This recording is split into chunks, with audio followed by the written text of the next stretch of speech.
Yaşım 45 olmuş da gelsen ne olur? Bu saatten sonra beni sevsen ne olur?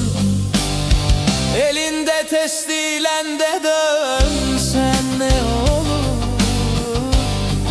Bu da benle gider mezara kadar. Elinde testiyle de dönsen